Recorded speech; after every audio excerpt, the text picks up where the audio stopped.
किशन दा, अरे आज माथा पकड़ के काहे खड़ा है भाई? एगो बात बचा बुचू, बोलिए। आदमी की चिंता फकीर जब होवैला तो का पकड़ के चिंता करते सके बताओ। अरे किशन दा, यही ना आपका इतने भर में एकदम चिढ़ जाते हैं भाई। अरे हम तो खाली आपका चिंता का कारण जानना चाहते थे किशन दा। तो का करबे जान के मर चिंता कर कारण।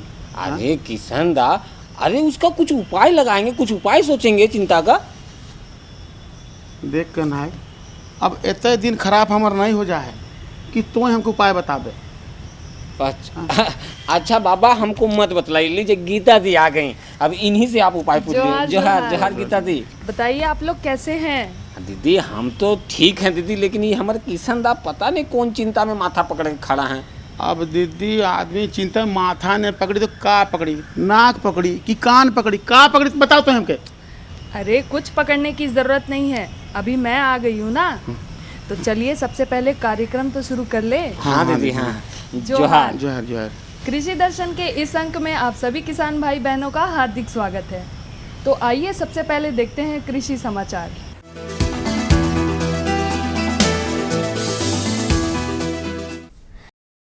नमस्कार, कृषि समाचार में आपका स्वागत है। मैं हूं अनुश्री। आइए देखते हैं आज कृषि समाचार में क्या है खास। पशुपालकों के लिए विशेष लाभदायी है पशुधन बीमा योजना। बारिश के मौसम में करें अपने मवेशियों की विशेष देखभाल। ओपन मिल समरसेबल पंप सिंचाई कार्य को करता है आसान। पशुधन बीमा योजना पशुपालकों के लिए एक बहुत ही लाभकारी योजना है। पशुपालन के दौरान कभी कभी ऐसी नौबत आती है कि बीमारी या किसी अन्य कारणवश पशुओं की असमय मृत्यु हो जाती है, जिससे पशुपालकों को काफी नुकसान उठाना पड़ता है। ऐसे नुकसान से पशुपालकों को बचाने के लिए पशुधन बीमा योजना चलाई जाती है। संकर और देसी नस्ल के दुधारू पशुओं का बीमा कराकर किसान निश्चिंत होकर दुग्ध उत्पादन कर सकते हैं। बरसात का मौसम जहां अपनी फुहारों से गर्मी से निजात दिलाकर सभी के मन को मोह लेता है, वहीं इस समय मवेशियों में कई प्रकार की बीमारियां लगने की संभावना रहती है। बरसात में पशुओं के रखरखाव और खान पान इत्यादि पर विशेष ध्यान देने की आवश्यकता होती है। बारिश के दिनों में हम किस प्रकार अपने मवेशियों की देखभाल करें, आइए जानते हैं पशु विशेषज्ञ से। वर्षा ऋतु में पशु का घर हो, कभी भी ज़मीन नम नहीं हो, पानी कभी भी वहाँ पे जमा नहीं हो। पशु घर को हमेशा ऊंचाई पे बनाएं, ढालू बनाएं। पानी की निकासी की सुविधा होनी चाहिए, चाहे अगर बड़े पशु हो, गाय बैल भैंस हो, तो उसके मूत्र का भी निकासी की सुविधा होनी चाहिए। गोबर करे तो गोबर को तो साफ़ कर ले। और साथ ही साथ वहाँ पे अगर पीने वाले पानी में भी अगर गंदा पानी आ रहा हो, कुएँ का पानी गंदा हो गया हो, तो उसमें पानी साफ़ करने की दवा आती है, वो दवा दे। और पशु घर को हमेशा फिनाइल से या कीटनाशक दवाओं से हमेशा उसको छिड़काव करते रहें ताकि रोग कम हो। शिमला मिर्च की खेती करने के इच्छुक किसान बुआई से पूर्व शिमला मिर्च के उन्नत प्रभेद के बीजों का चयन अवश्य कर लें। शिमला मिर्च के उन्नत प्रभेदों में कैलिफोर्निया वंडर और भारत बेहतर मानी जाती है। इन प्रभेदों को लगाकर किसान लाभान्वित हो सकते हैं। भारत, कैलिफोर्निया वंडर ये शिमला मिर्च के वैसे प्रभेद हैं जो झारखंड की जलवायु और मिट्टी में बेहतर उपज देते हैं। इनके 800 ग्राम बीज प्रति हेक्टेयर की दर से बुआई कर और उचित कृषि कार्यों को करके लगभग 250 क्विंटल शिमला मिर्च प्राप्त किया जा सकता है। शिमला मिर्च बहुत अच्छी व्यावसायिक फसल है, जिसकी उत्पादन के बाद आपको बहुत अच्छे पैसे मिल सकते हैं। तो इनकी अनुशंसित मात्रा कैलिफोर्निया वंडर, भारत जैसी अच्छी किस्में हैं, जिसको आप बिचड़ा उपचार उपरांत लगाकर अच्छे से अच्छे फसल प्राप्त कर सकते हैं। हमारे यहाँ बहुत से किसान भाई इस खरीफ में अरहर की भी बुआई कर रहे हैं। अरहर में जब फूल और फल लगने का समय आता है तो उनमें फल छेदक जैसे कीटों के लगने की संभावना रहती है।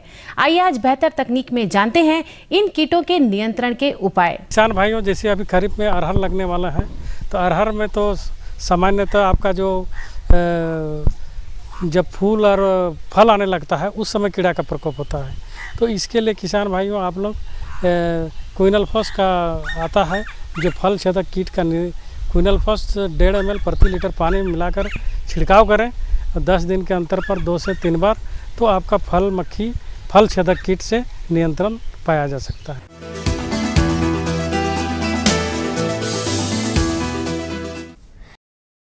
खेती बाड़ी में सिंचाई कार्य को आसान बनाता है ओपन मिल समरसेबल पंप।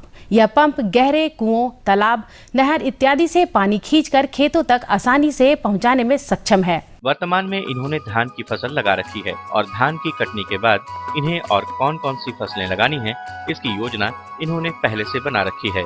योजनाबद्ध तरीके से काम करना इनकी खासियत है और इनकी सफलता का कारण भी। हम परिवार सभी लोग खेती में लगल रहते हैं और सब खेती अच्छा तरह से खेती ही हम लोग का पेट रोजी का रोजगार है। हम और खेती से चलता है, पढ़ाई लिखाई बच्चों को सब चलता है यही से।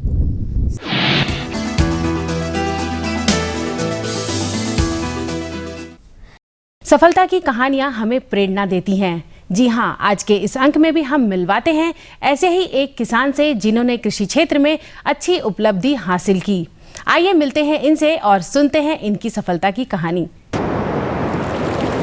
और अब एक नजर राज्य के कुछ प्रमुख शहरों के मौसम के मिजाज पर। आज राज्य के कुछ प्रमुख शहरों के तापमान इस प्रकार दर्ज किए गए। रांची अधिकतम 28 डिग्री सेल्सियस और न्यूनतम 22 डिग्री सेल्सियस। देवघर अधिकतम 31 डिग्री सेल्सियस और न्यूनतम 24 डिग्री सेल्सियस। गोड्डा अधिकतम 33 डिग्री सेल्सियस और न्यूनतम 26 डिग्री सेल्सियस। कोडरमा अधिकतम 30 डिग्री सेल्सियस और न्यूनतम 24 डिग्री सेल्सियस। चाईबासा अधिकतम 31 डिग्री सेल्सियस और न्यूनतम 24 डिग्री सेल्सियस। और हजारीबाग का तापमान अधिकतम 30 डिग्री सेल्सियस और न्यूनतम 22 डिग्री सेल्सियस रहा।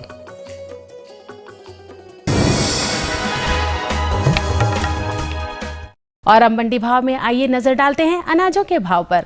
आज राज्य की प्रमुख खाद्यान्न मंडियां हल्के उतार चढ़ाव के साथ सामान्य रहीं, परंतु दलहनी अनाज अपने बढ़े हुए मूल्यों पर कायम है।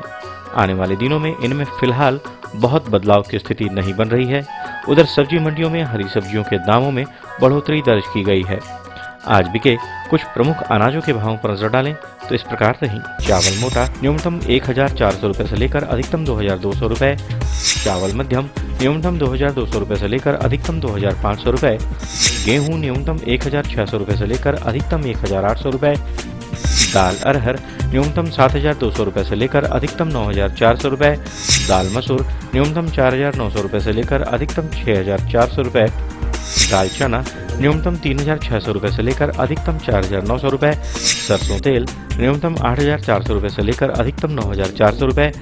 आलू न्यूनतम 700 रुपए से लेकर अधिकतम 1000 रुपए। और प्याज न्यूनतम 1800 रुपए से लेकर अधिकतम 2000 रुपए प्रति क्विंटल रहा। कृषि समाचार में आज इतना ही। अगले दिन अगले अंक में फिर मुलाकात होगी कुछ ताजा तरीन खबरों के साथ। तब तक के लिए दीजिए इजाजत। नमस्कार, जोहार।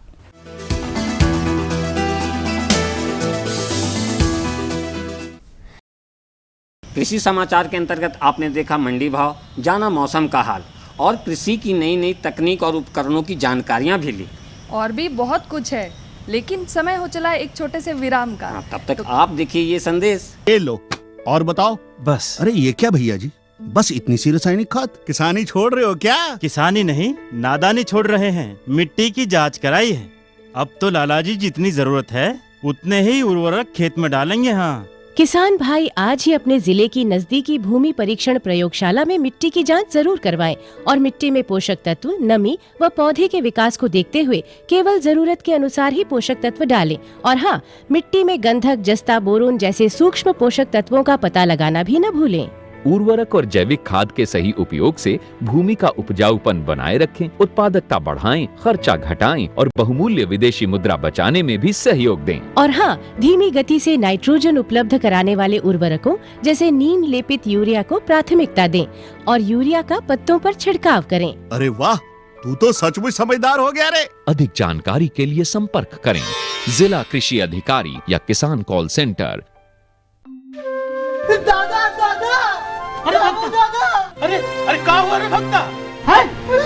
हम तो बर्बाद हो गए दादा। अरे कौन आता बच्चा भक्ता?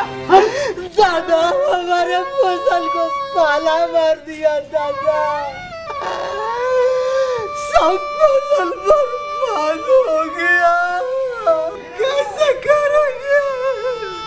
बाबूजी, बाबूजी, क्या हुआ? रो काहे रहे हैं? बाबूजी, बाबूजी, क्या हुआ बाबूजी? आप काहे रो रहे हैं, बताइए ना।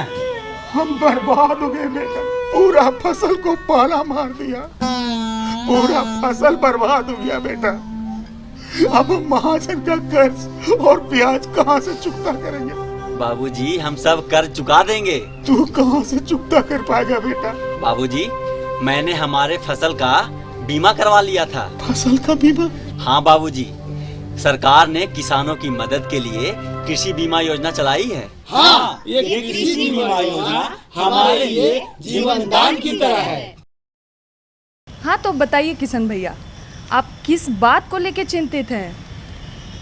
दीदी का बताइयो, बरसात का मौसम आ जा है नहीं, और हमार कमली, बिमली, चरकी, कारी, राधा। अरे बस बस किशन दा, आप तो एक ही किए थे, फिर इतना सारा कैसे किशन दा?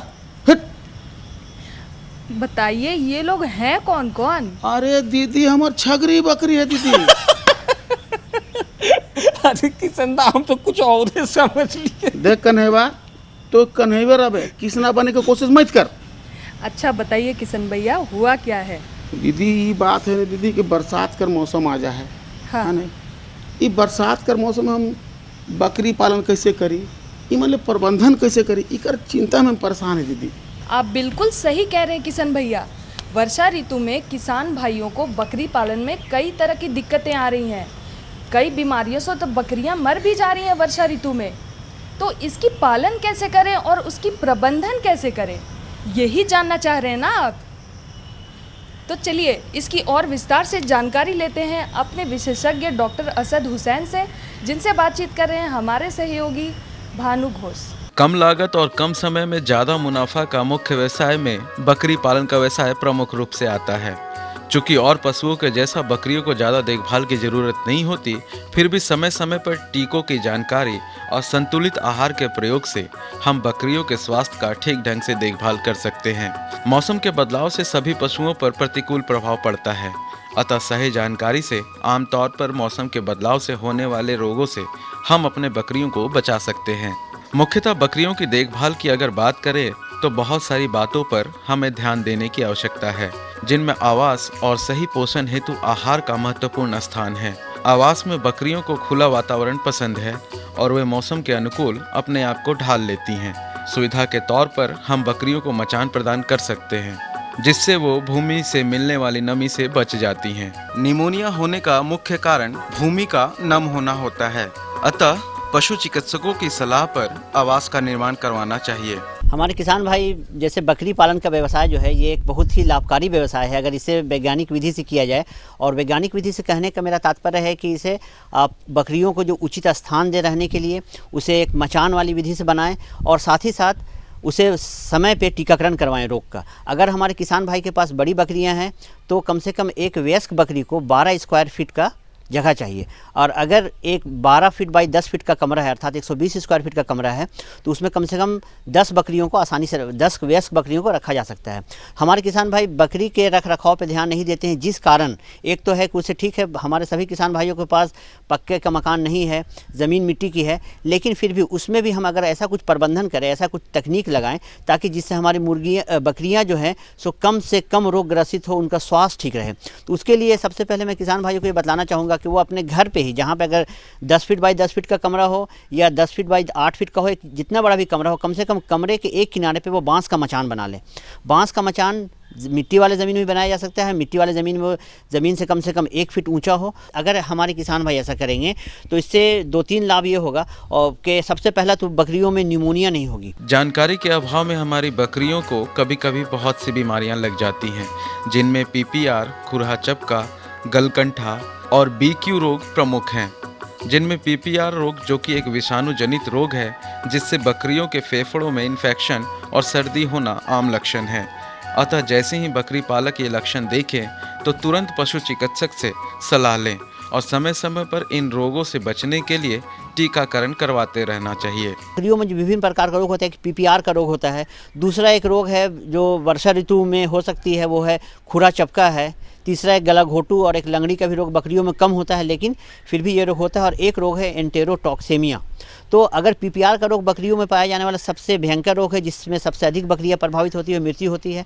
इस रोग का लक्षण है कि जैसे ही बकरी को अगर ये रोग होगा तो नाक से पीला पानी आएगा, शरीर का तापमान बढ़ जाएगा, 104 से 106 डिग्री फ़ारेनहाइट तापमान हो जाएगा शरीर का। उसके बाद दस्त होगा बकरियों में, बुखार बढ़ जाएगा, बुखार हो जाएगा, बकरियां खाना पीना नहीं खाएंगी। तो ये रोग अगर हो जाए तो इस रोग से बचाव के लिए नज़दीकी पशु चिकित्सक से मिल करके एंटीबायोटिक दवा दें, बुखार कम होने वाली दवा दें और साथ ही साथ एविल का इंजेक्शन वगैरह वो सब दिलवाएं। लेकिन इस रोग से बचाव के लिए पीपीआर का टीका भी उपलब्ध है, जो विभिन्न दवा कंपनी बनाती है पीपीआर का टीका के नाम से। ये अगर जैसे ही बकरी को अगर ये रोग वयस्क बकरी है तो आप उसे कम से कम ये मार्च अप्रैल में ये टीकाकरण करवा दीजिए। और अगर बकरी का मेमना अगर है, आपके यहाँ बकरी जन्म लिया है या नया मेमना लाए हैं जो 2 महीने 3 महीने का हो, तो कम से कम 3 से 4 महीने के आयु में बकरी को पीपीआर का टीका दिलवा दीजिए। 1 ml उसको दिलवाना है गर्दन वाले भाग में, चमड़े के नीचे। बकरियों में आहार व्यवस्था किस प्रकार की जाए इसकी जानकारी जरूर होनी चाहिए,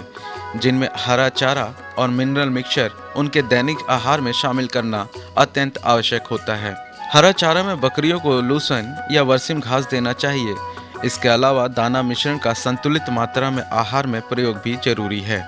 दाना मिश्रण में मकई का दर्रा का 40%, गेहूं चोकर का 20%, सरसों या बादाम खल्ली का 15% और दाल की चुन्नी का 15% भाग को मिश्रित कर बकरियों को देना चाहिए। और यह मिश्रण समय समय पर जरूरत के अनुसार इनकी मात्रा में बढ़ोतरी करते रहना चाहिए। आमतौर पर 15-15 दिनों के अंतराल पर दाना मिश्रण का 25 ग्राम मात्रा बढ़ाकर खिलाना चाहिए। 4 से 5 महीने होने पर इनको पाल खिलाना चाहिए। अगर बकरियां इस वक्त तैयार ना हुई तो इस स्थिति में एक्स्ट्रा हिट देने के लिए दाना मिश्रण की मात्रा 100 ग्राम बढ़ा देनी चाहिए। और गर्भाधारण के बाद बच्चा होने से 15 दिन पहले फिर से दाना मिश्रण की मात्रा 100 ग्राम बढ़ा देने से जो बच्चा होता है वह बिल्कुल स्वस्थ पैदा होता है और पोषण की भरपूर मात्रा से हमारी बकरियों का भी स्वास्थ्य ठीक रहता है।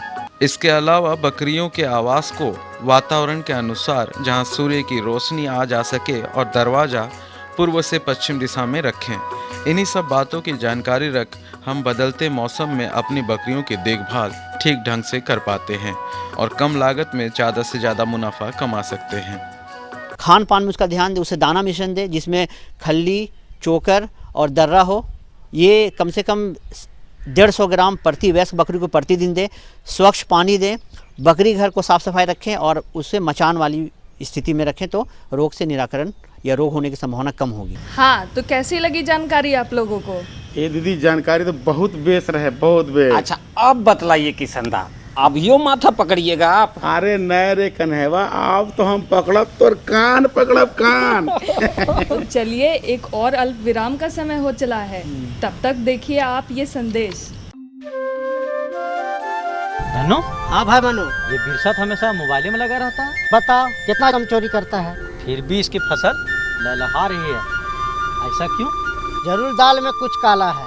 हाँ भाई धनु, काला तो है। अरे भाई, दाल में कुछ काला नहीं है। हम तो किसान कॉल सेंटर में बतिया रहे थे। किसान कॉल सेंटर? हाँ, किसान कॉल सेंटर। सरकार ने किसानों की मदद के लिए ये किसान कॉल सेंटर बनाए हैं। कृषि से संबंधित कोई भी जानकारी लेनी हो तो 1800-180-1551 पर फोन कर सकते हो। अब फोन का पैसा नहीं लगता है? अरे नहीं, ये बिल्कुल मुफ्त है।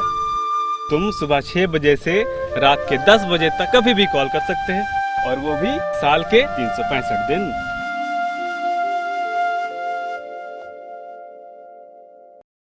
तो विराम के बाद आप सभी का एक बार फिर से स्वागत है। हाँ, तो किशन भैया और कन्हैया भैया, आप बताएं कि वर्षा जल संग्रहण के महत्व के बारे में आप क्या जानते हैं? कछ दीदी? वर्षा जल संग्रहण। वर्षा जल संग्रहण? अरे किशन दा, इसका मतलब है कि बरसात के पानी को एक जगह एकत्रित करना। सके तो जान लिया, मगर इसका फायदा क्या है दीदी?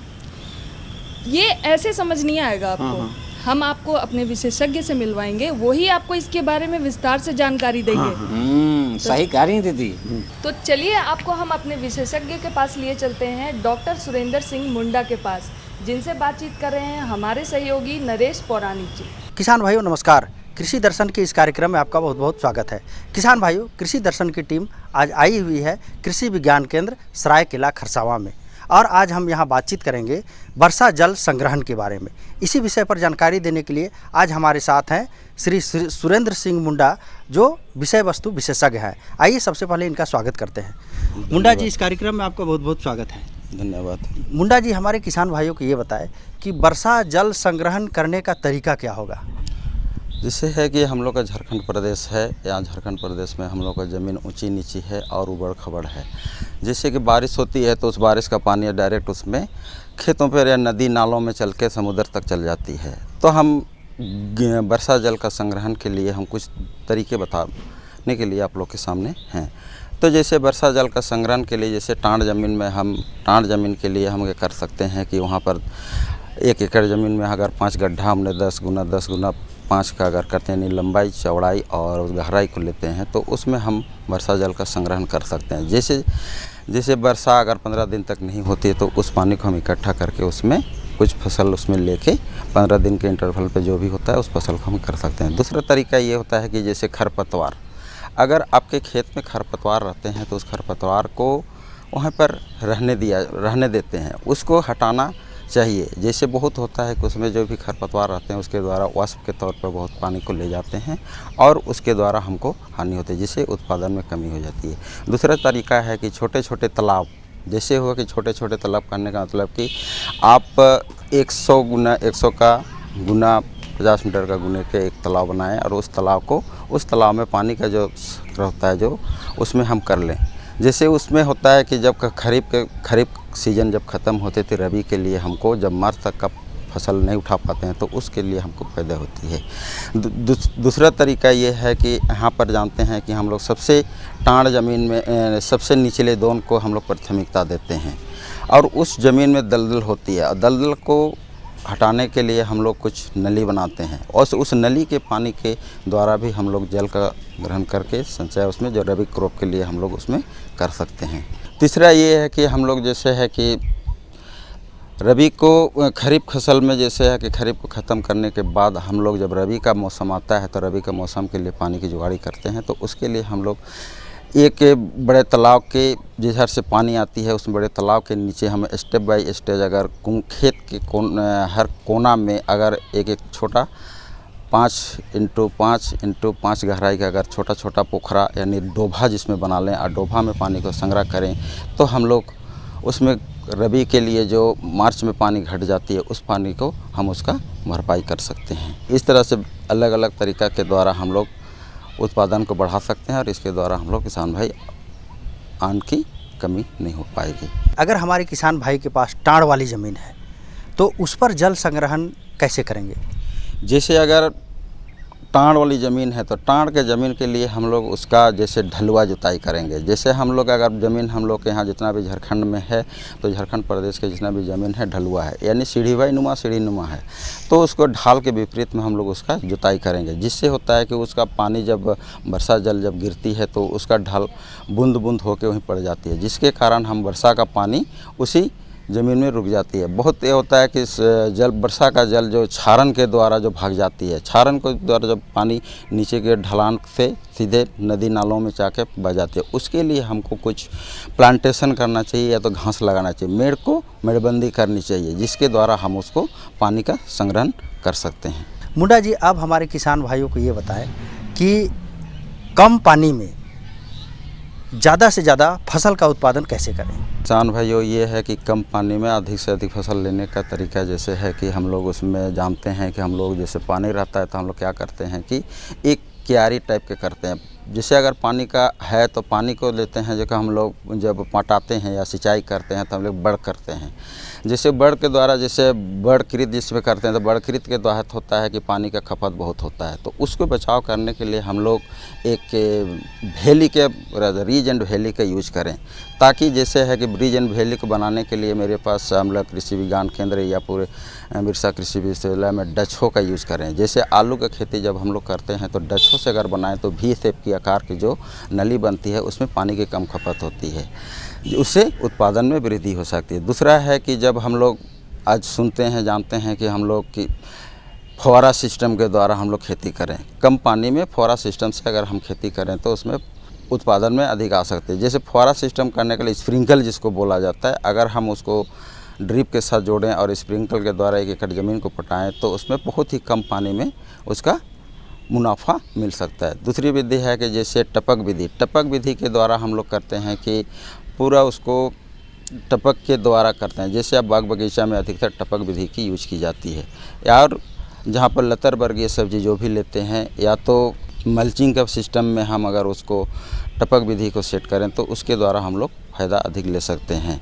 कम पानी में फ़ायदा अधिक हो सकता है। टपक विधि में बूंद बूंद के द्वारा। दूसरी बात इसमें यह है कि हम उसमें फर्टिगेशन भी कर सकते हैं। जैसे है कि खाद छिड़कने के, जैसे यूरिया अगर उसमें दे देते हैं तो एक साथ में समय की भी बचत होती है और पानी की भी बचत होती है। इस तरह से रसायन की कोई भी लिक्विड या तो कोई भी तरल पदार्थ को भी हम लोग उसमें डाल के हम लोग टपक विधि के द्वारा छिड़काव कर सकते हैं और कम पानी में हम लोग उसमें